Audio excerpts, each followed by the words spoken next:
Welcome back to another Eli the Computer Guy after school special. And today we are going to talk about why Greta Thunberg AI is not going to take your job, nor the job of your neighbor, nor the job of your kids, nor the job of your parents, nor the job of anybody else. So we've been doing a little story about our Greta Thunberg AI because we all know Greta Thunberg is the most dangerous person in the entire world. There is nothing more dangerous than a young woman standing in front of the world saying, "How dare you?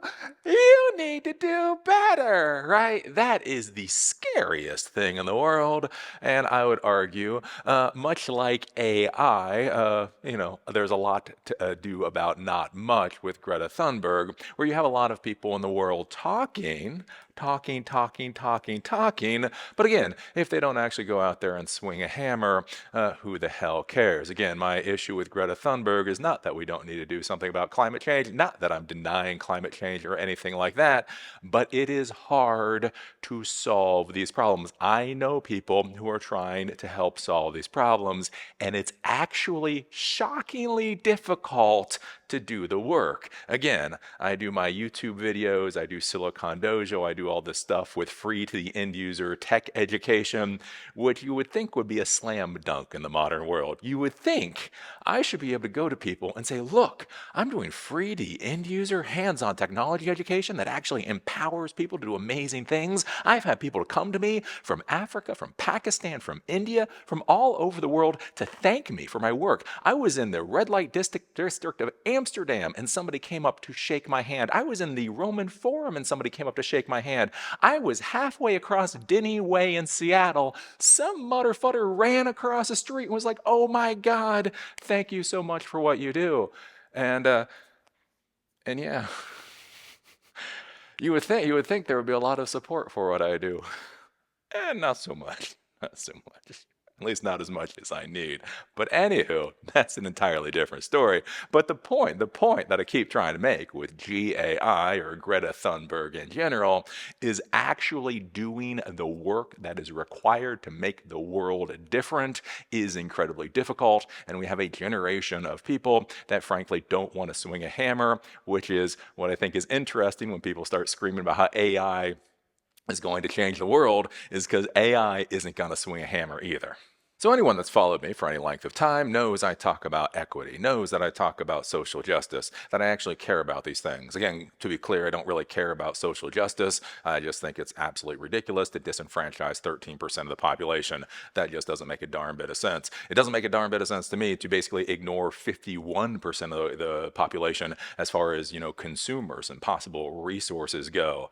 It's one of those things. It's not really that I care about social justice. I just somebody's got to pay Social Security. I am getting a little too close to the Social Security mark, and motherfucker, more people need to be paying into that system. So anyways, I talk about a lot of things with bigotry and bias and structural isms and all of that kind of stuff. And I think when you start hearing about Greta AI and you start hearing about AI in general taking everybody's jobs, this shows you the inherent structural bigotry and bias that is currently built in to our mass media system, because that is stupid. Anybody who understands how the economy works knows that the idea that AI is going to put us out of all of our jobs knows that is idiotic on the face of it. Anybody who has actually built a gosh darn thing that made the world a little bit better knows it is ridiculous to think AI is going to take everybody and send them out of work. They know it is idiotic on the face of it that's even going to send most people out of work. Are people's jobs going to change? Probably yes. Does that mean that they're going to be unemployed and we're going into this idiotic, quasi-utopian, dystopian world where nobody works and we're all on universal basic income and the whole nine yards?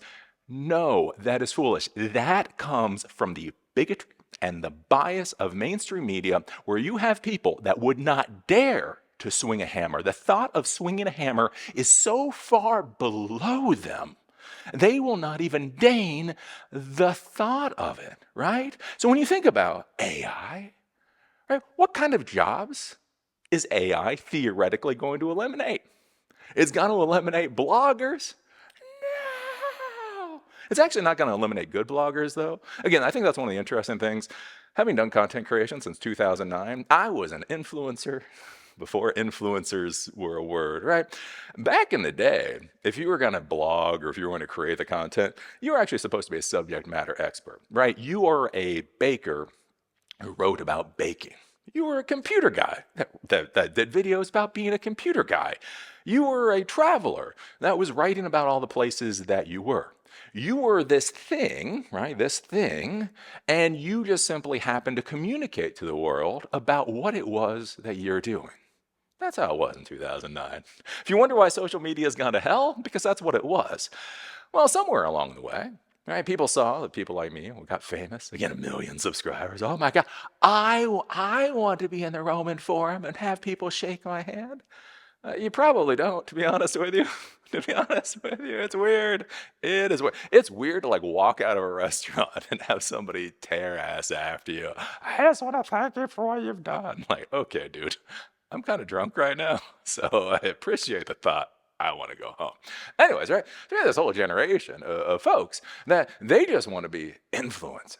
Right? They don't want to be a computer person that's an influencer. They don't want to be a computer person that influences. They don't want to be a traveler that influences. They don't want to be a chef or a healthcare provider or whatever else that influences. They want to be an influencer. Being an influencer is the most important thing. And then they'll figure out what the hell that they're influencing. Well, yeah, come on, guys. Come on, folks. That can't actually work out well for any of us, right? So anyways, the interesting thing when you think about AI taking away like things like content creation from influencers, yeah, it's probably going to be devastating for people that are influencers.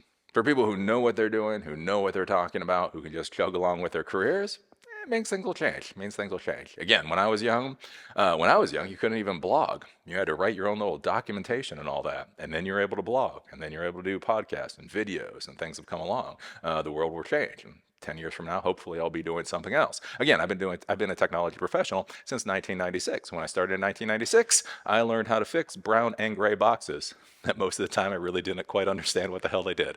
I could see if the LEDs, lit up during the boot up, test process or whatever else, but that was about it.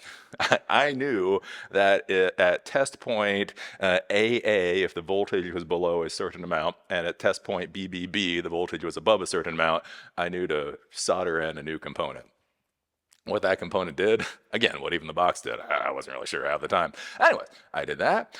2000, I got my MCSE and NT 4.0. Did the whole CSNA routine. Again, I got 100 hours in PBX, a VIA system training. Do you even know what a VIA is? PBX and audit systems.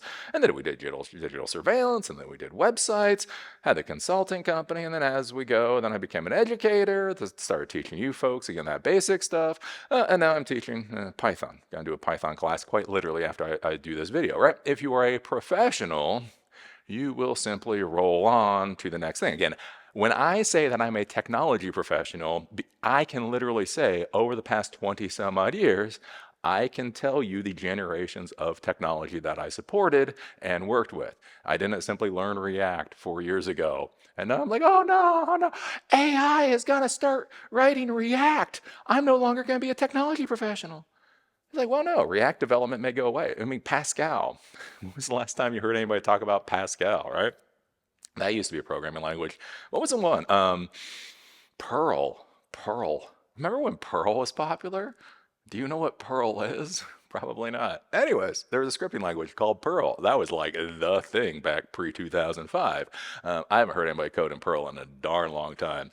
And that's the thing. Right? If you are a professional, you will roll on to the next thing as the technology around you changes. AI simply happens to be one of the technologies that's currently changing the world. And so if you're a professional, you will roll with it. But what you will see with a lot of people in the media world, again, you're talking about $12.50 an hour employees. You're talking about people that literally graduated from their poli-sci degrees, last year. They're 23 years old. They're making their little $30,000 a year, and they want to tell the world what's on their mind.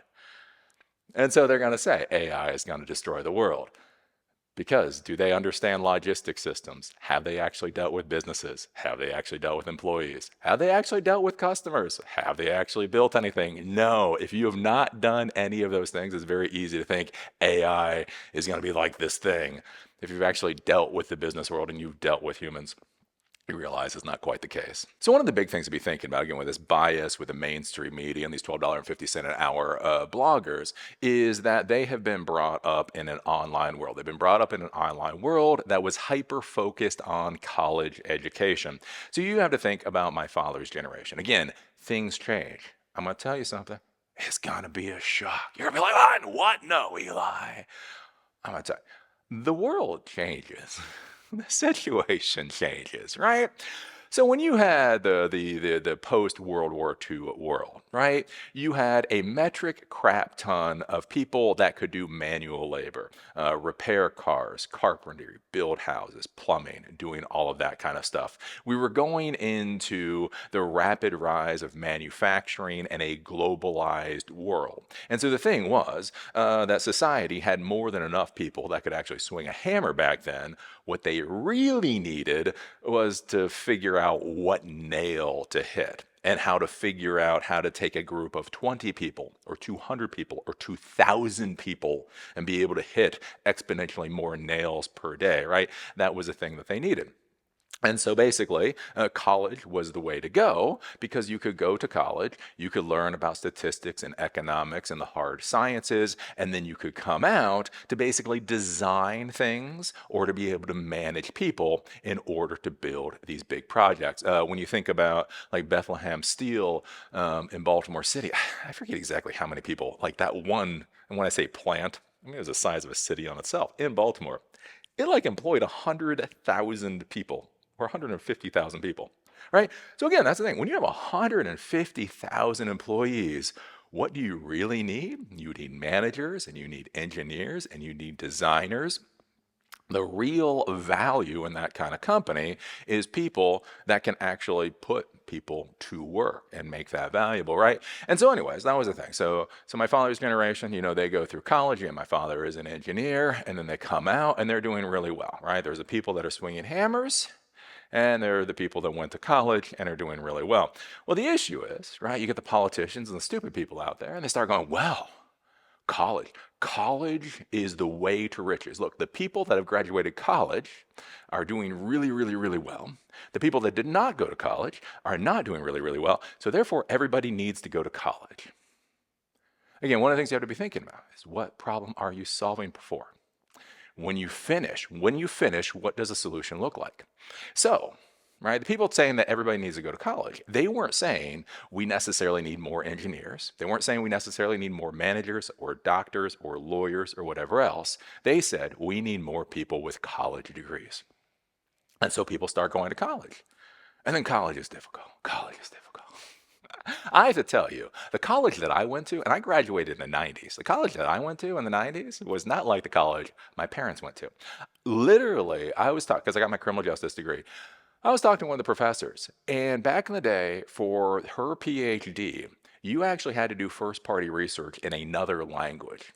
So you had to either be fluent or semi-fluent in another language so that for your dissertation, you could actually do first-party research in an entirely different language. Because again, if you were going to be at the PhD level, doesn't it make sense when you're doing research, you should be able to see what people around the world are doing too.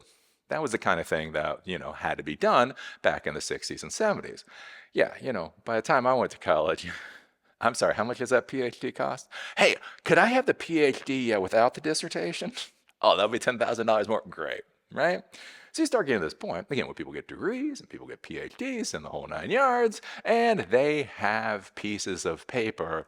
They don't necessarily have skills. And what we need in society is skills. And so what's been happening, again, since my generation, is more and more people have been pushed into college. They've been pushed into college not in order to get a level of skill that only college will provide them, but to simply get a piece of paper to say they graduate college. They then come out in the world, they've been told that they're college graduates and therefore they should make a lot of money. even though they don't really have any skills anybody gives a damn about. And so they come in, and that's been its own disaster show on its own. But again, nobody wants to say that they made a mistake. Nobody wants to say that maybe they should become an electrician, or maybe they should become a plumber, or maybe they should have done something that will actually matter to the world.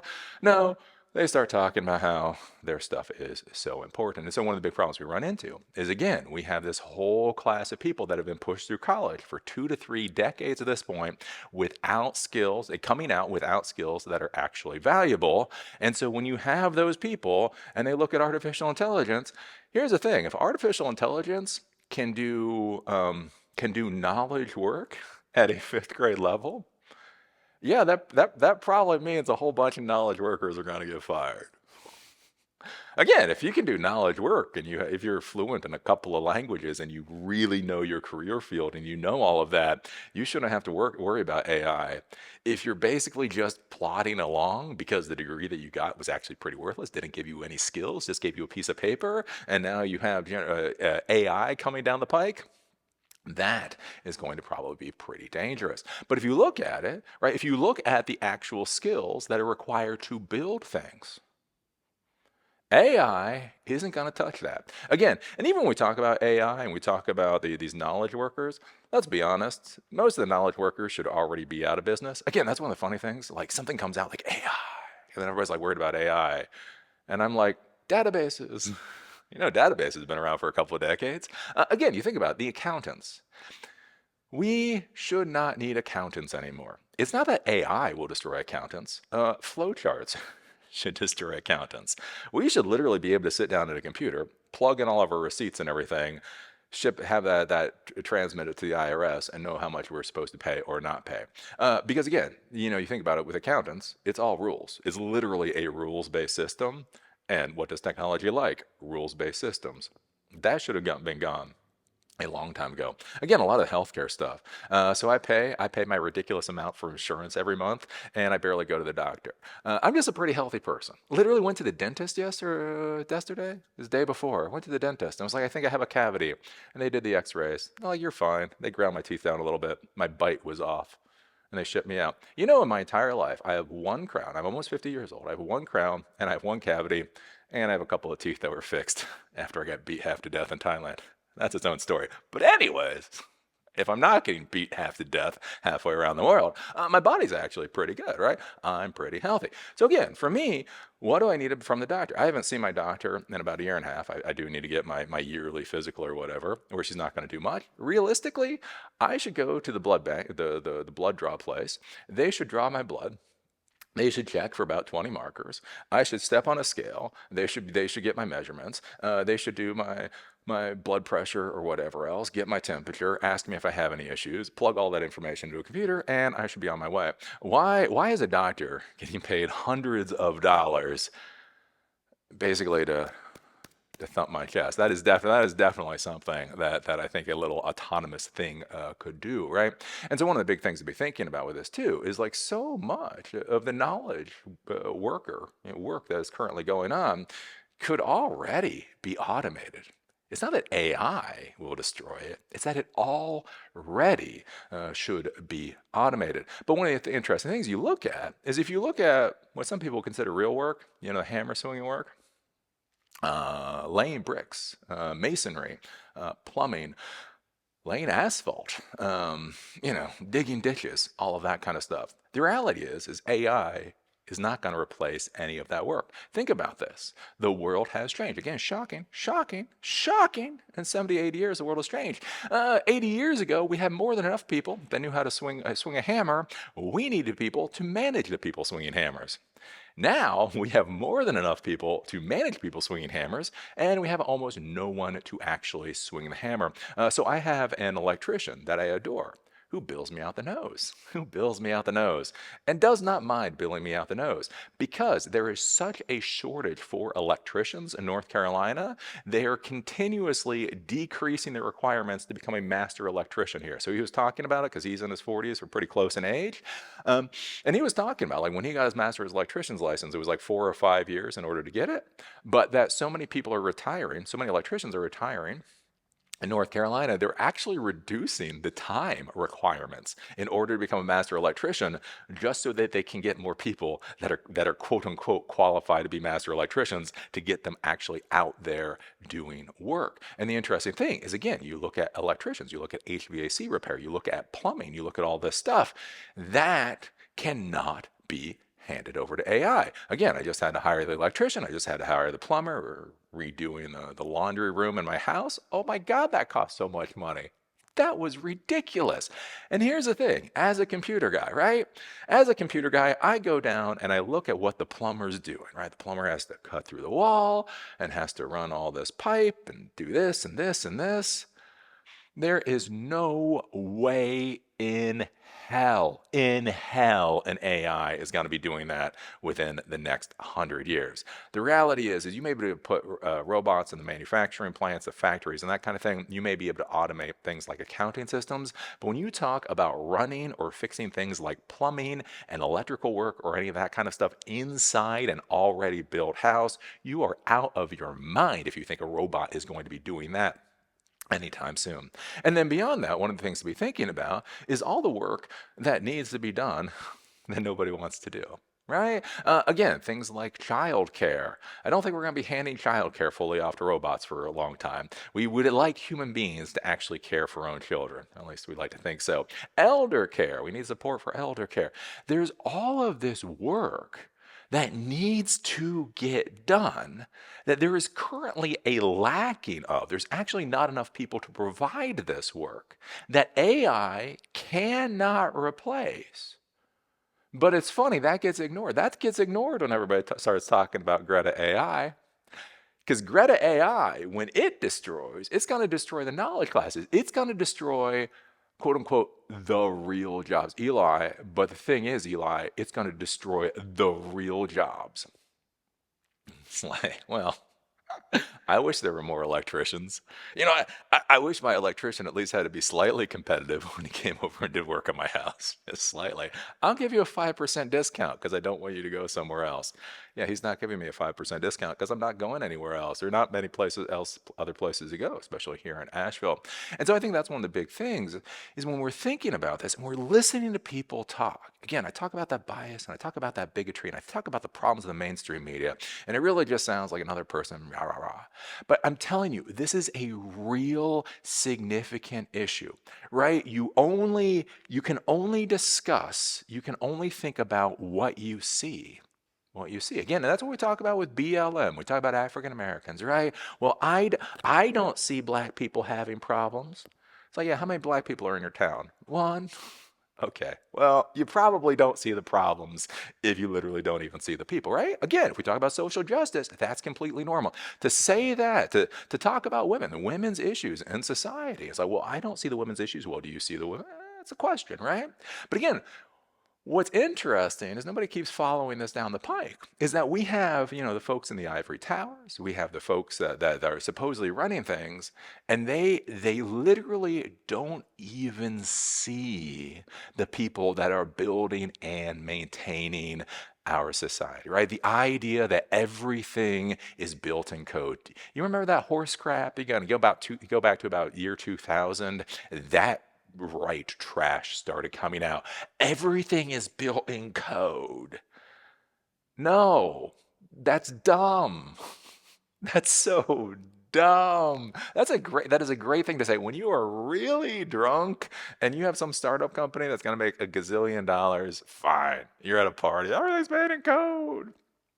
The fact that they wrote a book about that, the fact that that became like the phrase for the next 5 years is so ridiculous. And it shows you people's blind spots. Again, we are down 50,000 truckers in the United States. So again, if AI trucking takes off, even if autonomous vehicles take off, which is becoming more of a question mark by the day, we are 50,000 drivers short in the United States as of right now. So they could put 50,000 AI trucks on the road, and that would simply get us to the point of balance. And that doesn't include all the truckers that are being laid off. Again, even things when you go into like manufacturing of homes, so manufactured homes and how they're trying to improve the manufacturing process. Even with that, we're lacking something like a million houses, a million or more houses in the United States alone. Even if robots can produce houses exponentially faster, we are so far behind the curve already that people's jobs are going to be pretty secure. And so, one of the things to be thinking about with this is just that whole question of, when people say that the jobs are going to disappear and the economy is going to get destroyed, are they talking about jobs overall and the economy overall, or are they just talking about their little incestuous tunnel visioned world? The next thing to be thinking about, again, when we start talking about AI and how it's going to take over the world, right? All your jobs are going to be gone, is what is the implementation process going to look like, right? Again, if you actually deal with technology in the real world, there's something called implementation. Shocking, $12.50 an hour. Bloggers don't think about implementation because they don't understand what it really means, right? So again, when we start thinking about technology, right? AI, Greta AI. Again, forget Greta AI for a little bit and think about so much of the technology that we already have. We already have this amazing technology called database systems. Databases, they're amazing. Right? But think about this for a second, right? Think about the US healthcare system. If you want to think about a real, complete, and utter disaster and failure of technological progress, right? So think about it. You have the US healthcare system and you have medical records. And so if you want to think about something that should get automated and they should be able to create an infrastructure for relatively easy, it should be medical records, right? You create a profile for me, you put my doctors in there, I go to the doctor, I plug in what issues I have when I go to the doctor, they plug in all the vitals and blood tests and everything that they have me do. Every time I go back to the doctor, all of that stuff gets updated, and I should just have basically a healthcare user account, just like you have a Facebook user account or a Snap user account or a OnlyFans user account, right? You should have a user account. And basically, you're able to go, you're able to log in, you're able to provide all of the information to your healthcare provider, lickety split. The thought that in 2023, 2024, that you have to sit down in a doctor's office or a dentist's office or any medical facility and handwrite anything, as I always say, is idiotic on the face of it.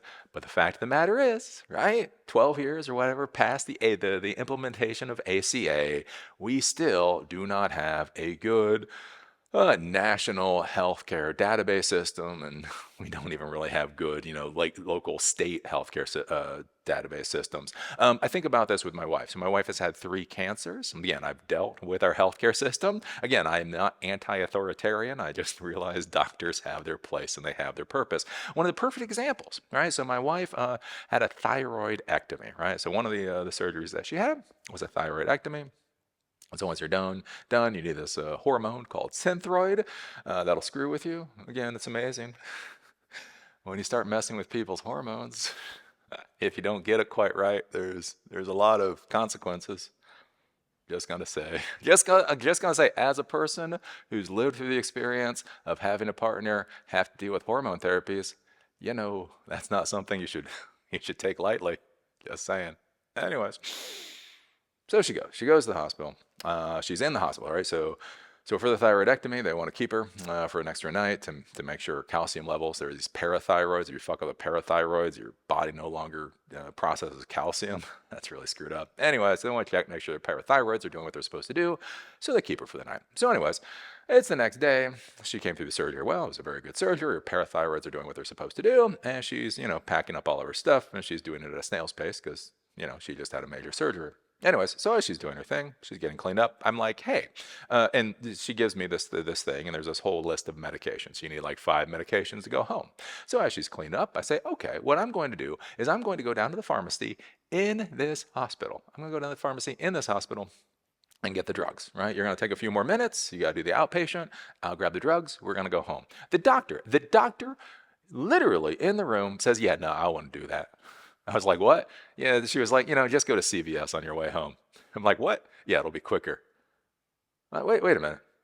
My wife literally had surgery in the hospital, stayed overnight in the hospital, right? Isn't she already in your system? Shouldn't I basically just be able to go downstairs, get the pills, and go?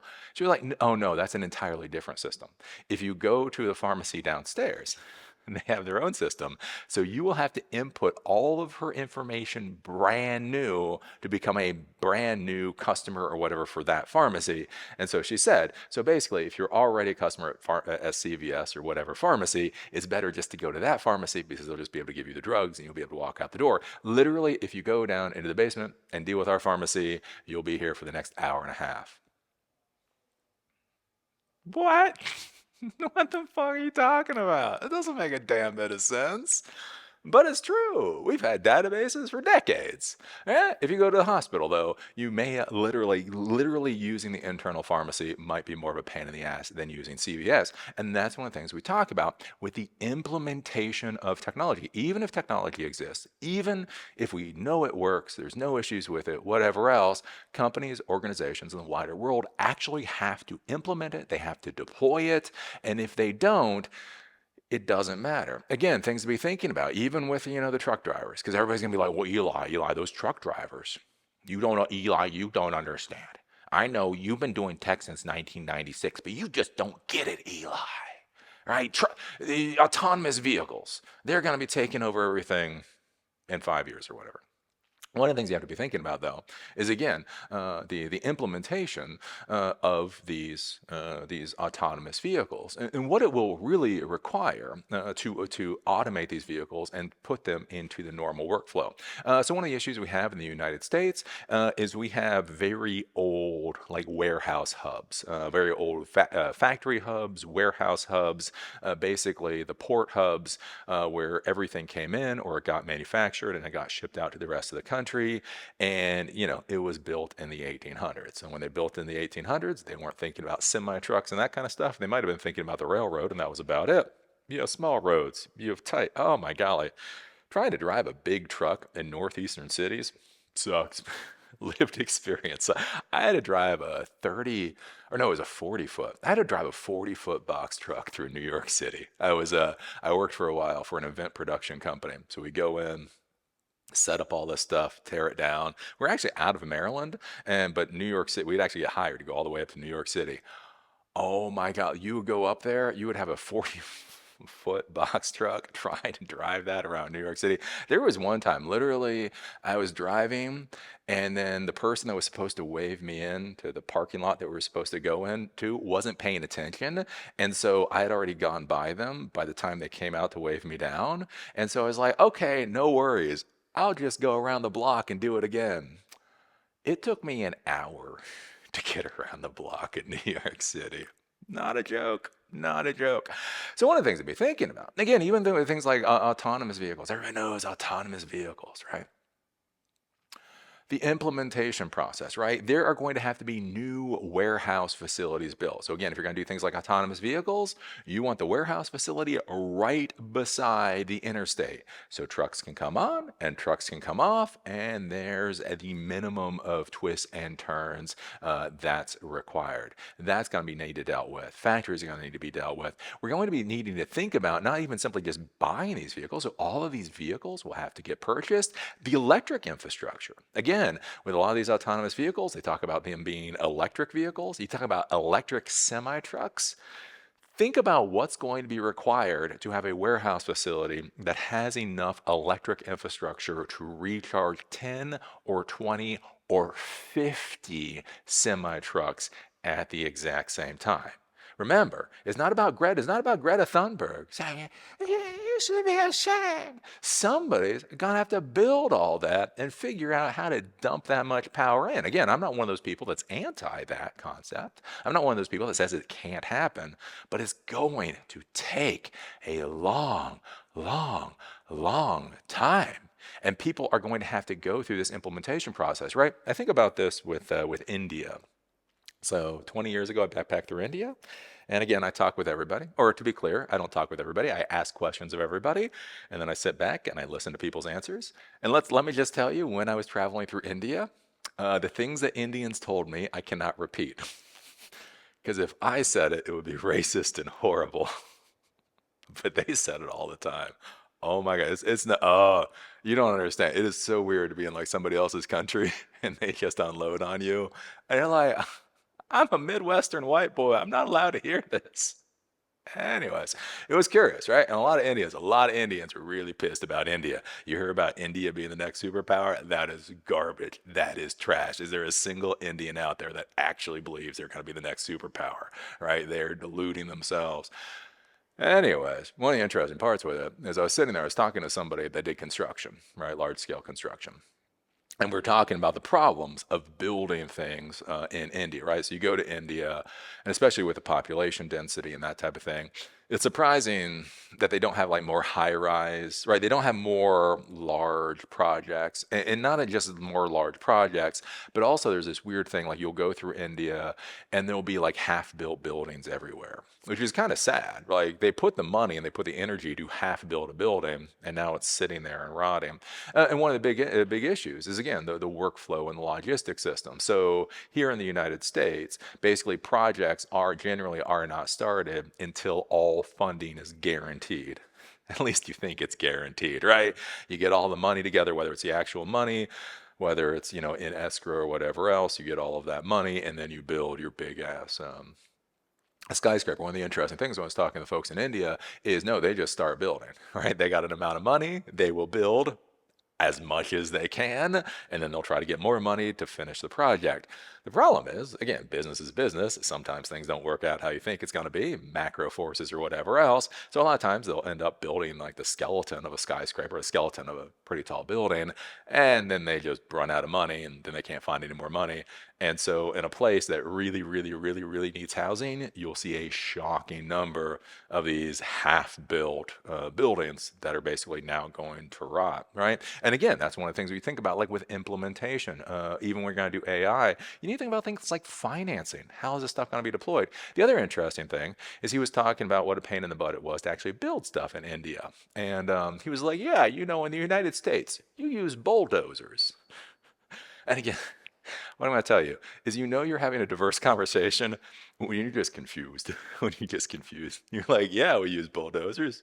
That's how you build stuff. I don't understand what you're saying. Anyways, he was like, yeah, well, here's the thing. On many of these projects, they can't afford bulldozers. I'm like, oh, that sucks. And he's like, so, right, if you're in the United States and you can't get a bulldozer, you might get one of those wheelbarrows. And I was like, yeah, I guess we get a wheelbarrow. I mean, that seems like a horrible way to build a building, but yeah, wheelbarrow's better than nothing. He's like, yeah, for whatever reason, they don't use wheelbarrows. He was like, yeah, do you see when you go to construction sites, and a lot of times it's women, and you see these women walking, and they have these like, they look like fruit bowls. They look like these metal fruit bowls that it's on their head, and it has dirt in them. And I was like, yeah, I was wondering what that was about. Because you'll go and you'll just see like these lines, many times Indian women with these fruit bowls with dirt in them. And you're like, what the hell is that?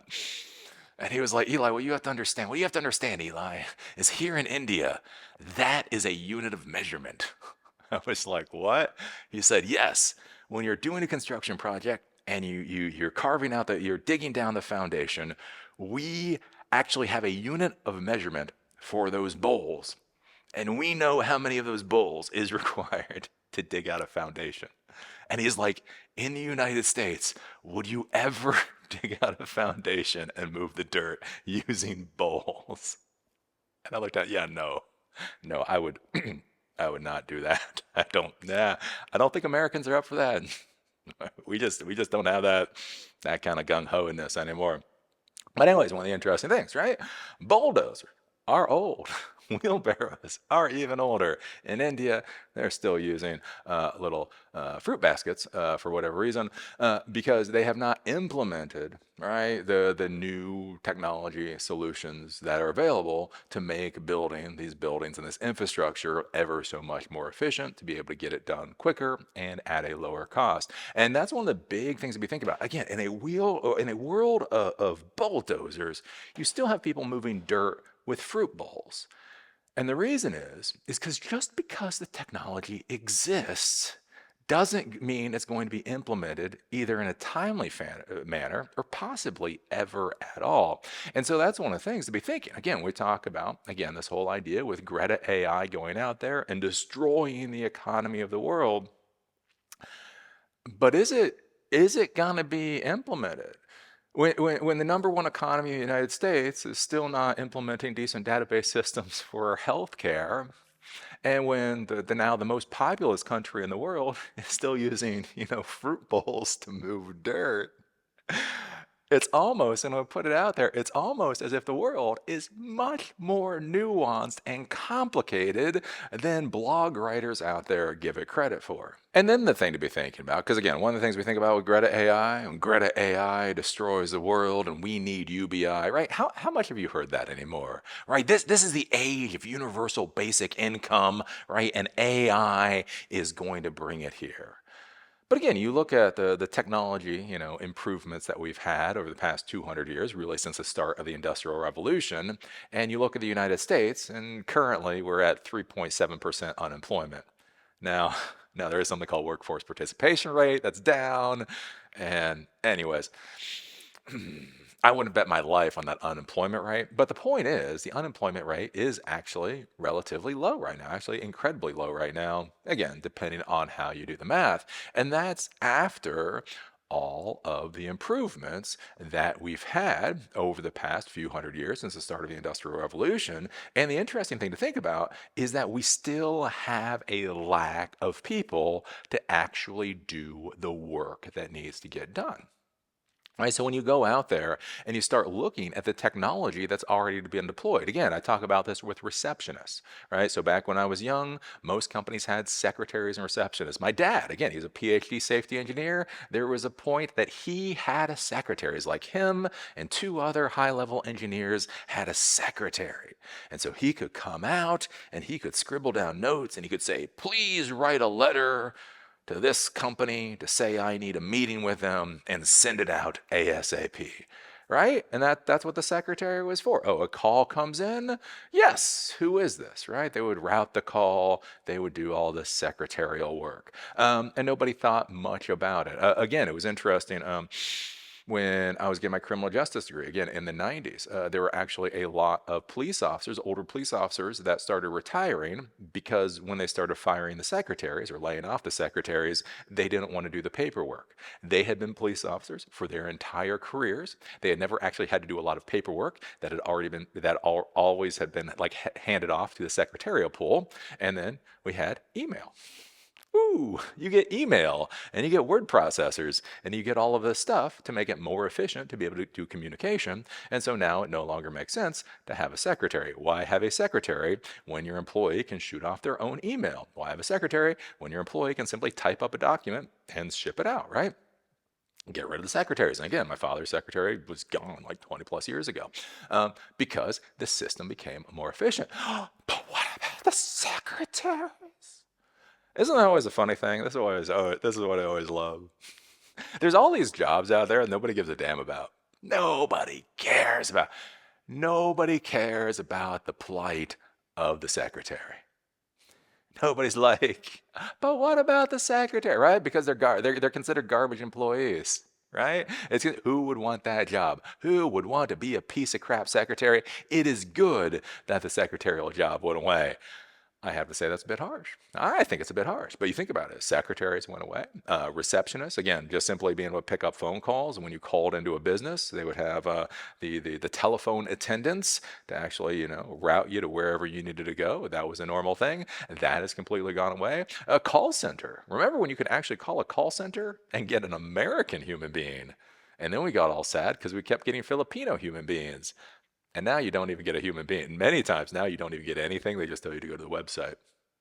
Nobody's crying about the call center employees. Again, I worked for a company. We had multiple call centers. A single call center would have 1,500 call center employees.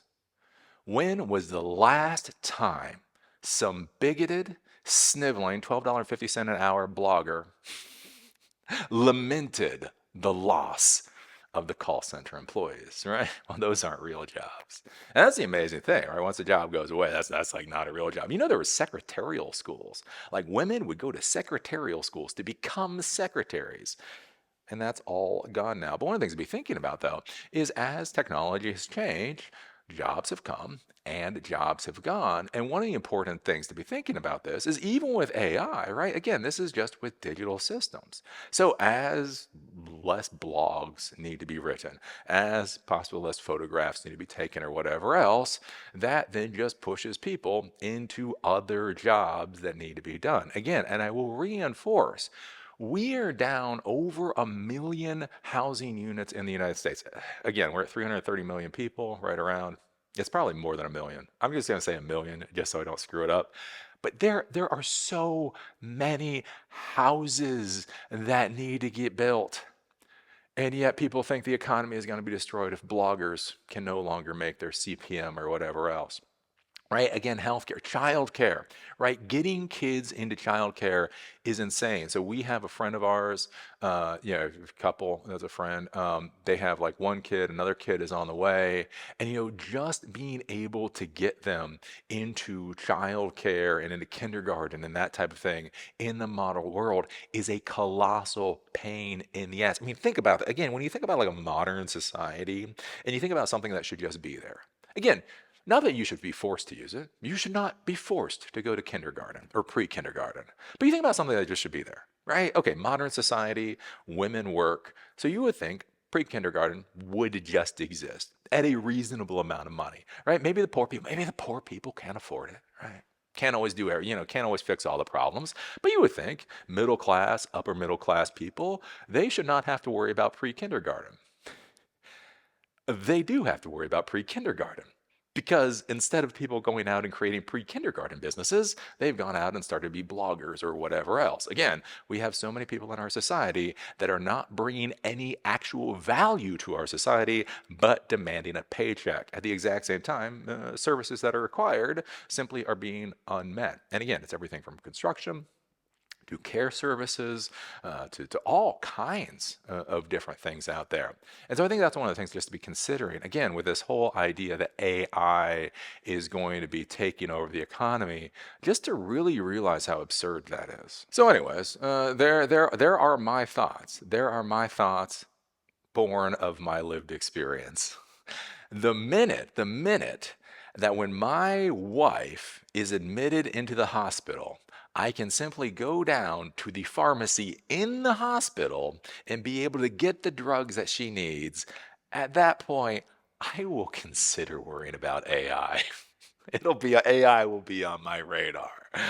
But I'm telling you, we haven't even implemented that very basic level of technology integration into one of the most important aspects of the modern world in, the richest country to ever exist. So if we haven't done that, the idea that AI is just going to come and destroy everything in 5 years, again, is stupid on the face of it. The only people that would say that are people that have not actually had enough life to understand how our world actually works.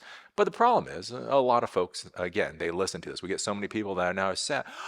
Oh, what's the younger generation gonna do? Maybe they could be the generation to build houses.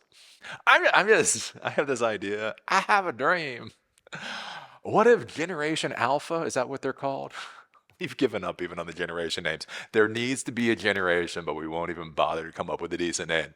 Generation Alpha. What if they were the generation to bring back affordable housing? What? Eli? No, Generation Alpha is going to do something important, Eli. They can't be building houses. But just think about that. You look at our society and you look at so many of the places that we are failing because we're not providing what we would consider basic services now. But then we're worried that AI is going to destroy everything. Again, it was interesting with, I got my dental appointment. So I was able to get my dental appointment. Again, they had to adjust my bite. Anyways, they grind it a little bit. Anyways, I thought I had a cavity. Did not have a cavity. Yay. But anyways, I go in there. And they're like, yeah, what are you looking at today? It's like, well, I think I have this cavity. And, I just threw it out there. And I figure since I'm here, I'll get a cleaning. Yeah, the tech, takes a look at me or whatever else, pokes in my mouth. Then the dentist comes in, deals with a bite or whatever, and it was like, okay, yeah. So is there anything else? Any other questions? I'm like, yeah. Well, I figured, since I'm here, I'll just get a cleaning, right? That's how it's always been for me. Like, get from the Baltimore area before when I'm going to the dentist, they just do the cleaning, they do everything else. You don't really think much about it. And yeah, the dentist looked at me and she was like, yeah, well, we can probably get you in February. I was like, what? What? Because right now, when I'm doing this video, this video is in December, and it's like 3 months away. And I'm like, what do you mean you can get me? No, no, no, you can just do it now. She's like, no, no, no, we don't have an appointment till February. And it was like, oh my crikey, my crikey. Again, think about that. We're in a world where if you want a dental cleaning, should not be that much a big a deal. 3 months. If you're here in Asheville, North Carolina, 3 months. I started talking to her about it, and yeah, it's like for anything in healthcare that's needed, it will be months and months and months, even if you desperately need it. I don't desperately need teeth cleaning, but I do know people that do seriously need medical care. They can afford the medical care. They have the insurance, they have the referral, everything else, but everything is so backed up. They simply cannot get the tests that their doctors know that they need. They are in pain now. The doctors have given them the referral. They have the insurance, and they're still waiting months simply to get the test because our systems are so backlogged. And so when you look at that, when you look at, middle class parents can't get their kids into pre-kindergarten. When you look at people that have health problems, that have a referral, that have insurance, and it's taking them months to get the tests that are required. When you're looking, again, middle class, F the poor people. I'm sorry, I don't mean that to be mean. Again, I was poor. I spent much of my life actually being poor. So when I say it, I was one. But here's the thing: poor people are their own deal. Poor people are their own deal. That's a whole mess. That's a whole bunch of issues you got to get into. One of the things to be thinking about is middle class people. Middle class people. There's not enough housing for middle class.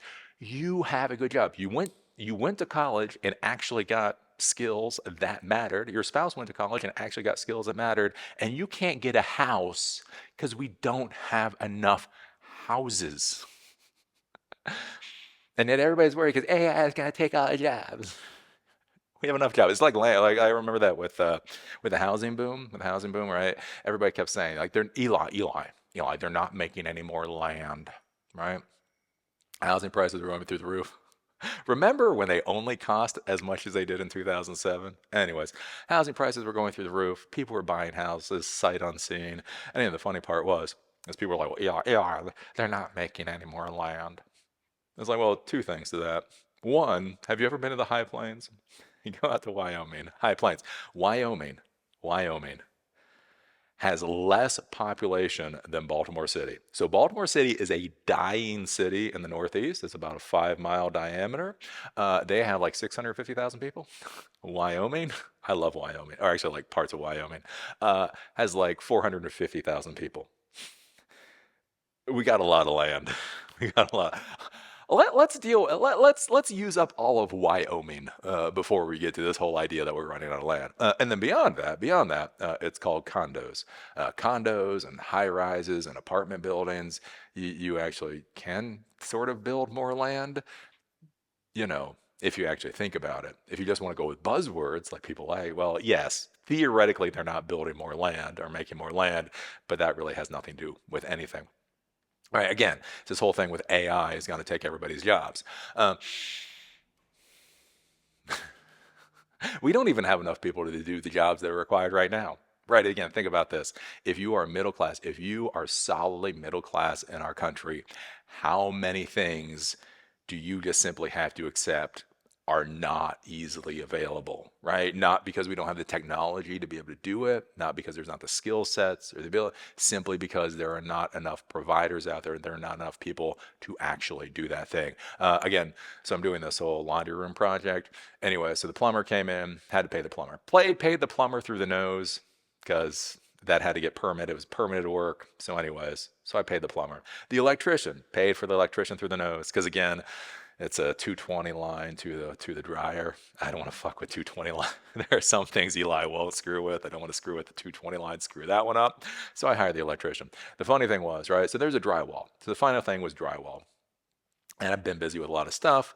And so my wife was like, "Hey, I don't want you worried about this, Eli, because she's the one that cares about this damn laundry room." She's like, "I don't want to put stress on your shoulders. I just want to hire everybody to do this." So I'm like, "Fine." I'm like, "Fine, whatever." So anyway, so we find a drywall guy. We get a recommendation for a drywall guy. Drywall guy comes a couple of days ago, walks down. So I had told him what the work was gonna be. I explained it to him, right? I was like, I can send you pictures and all that, but I explained it to him. He's like, yeah, no, no, don't worry. I'll go, I'll give you the estimate, and then I'll knock it down, right? And so again, it should be a couple hours of work. Literally, the drywall guy comes. He comes into my basement. He looks at like the four holes. He looks at the four holes, and he literally looks at me and said, why aren't you doing this? And I was like, well, look, the wife doesn't want me to have any additional stress or whatever else. It's easier, just to pay somebody like you to get it done. Again, it's about exactly what I showed you. It's not like smaller than what I showed you or bigger than what or talked to you about. It's about what I talked to you about. And he was like, yeah, no, I don't want to do it. Real. This was real. I was like, excuse me? He's like, yeah. He starts shaking his head and starts walking away. Yeah, no, I don't want to do this. I'm like, what do you mean you don't want to do it? Is there mold? No, I just don't want to do this. Is it too small for you? No, I just don't want to do this. Is there a problem? No, I just don't want to do this. And he just walked out of my house. That was the drywall guy. The drywall guy was just like, no, and walked out of the house. I literally had, when I got my electrician, one of the reasons I love my electrician is I needed an electrician. So when we first moved here, we had a problem. We actually had to have an electrician. I got a referral from the plumber for an electrician. Called the electrician up, told him what was going on, and the electrician, and this is not a lie, laughed at me, laughed at me, and just said no. He was like, "Well, explain." And I told him like a little bit about what the problem was, and he's like, "Okay, wait a minute, explain this a little bit more to me." And so I spelled it all out, and then literally I was on the phone with him, and he literally laughed and said, "No, I don't have time for that crap." I'm like, "What do you mean?" It wasn't like, "Oh yeah, I'll bill you $20,000." It was just like, "Nah, I'm too busy to deal with that horse crap." Holy crap, right? And that's the world we're in. You need electrical work, you need plumbing work, you need stuff done, and it's incredibly hard to actually get access to getting that stuff done. But we're told by the people that are smart that Greta AI is going to take all the jobs. So, anyways, something to think about, something to ponder. And again, this is one of the things I want you to consider when you're going out there and you're reading the TechCrunch of the world or the Verges of the world or even the MIT reviews of the world, right? And really be thinking about the inbuilt or the built-in bias that the people that are giving you this information have, right? Are they giving you a bias? Or are they explaining things from a wide world view and trying to put everything into context? Or are they simply trying to explain the world based off of their 23-year-old experiences? And that's the problem that we run into. And it's why people run into a lot of problems. Again, it's why people, my electrician is billing me through the nose, and yet we have all these college graduates that are crying because, they're flipping burgers at McDonald's because they were lied to, right? They were lied to. Instead of being told, hey, go be an electrician, go be a plumber, go swing a hammer. Again, carpentry work. Carpenters cost so much money at this point in time, right? And we have whole generations at this point that literally do not understand the concept of solving problems. That's one of the things, like back when I was doing the daily blob, I get a lot of criticism. And again, some of it's good, some of it's bad. Some of it I agree with, some of it I understand I disagree with, and some of it is just horrible. It's just so stupid. And one of the things I got to push back on. So again, for technology, if you want to become a technology professional, what do you need to do? You need to figure out how to use technology to solve problems. That's it, right? You need to solve, again, if you want to get paid, you need to solve problems. And if you want to be a technology professional who gets paid, you need to use technology to solve problems. Do you know how much pushback I got from millennials on that? Millennials would have a fit. Yeah, you guys don't understand. In the modern world, it's not about solving problems. And they were mad. You're like, how dare you say that to become a technology professional, you need to figure out how to solve problems with technology. That is foolishness. And that's I drank many beers, many, many, many beers. Just saying, I don't understand these people. I just do not understand the world. but that is the world that we're in. So anyways, some things to ponder, some things to think about. I'm about to do a class on Python, variable filtering.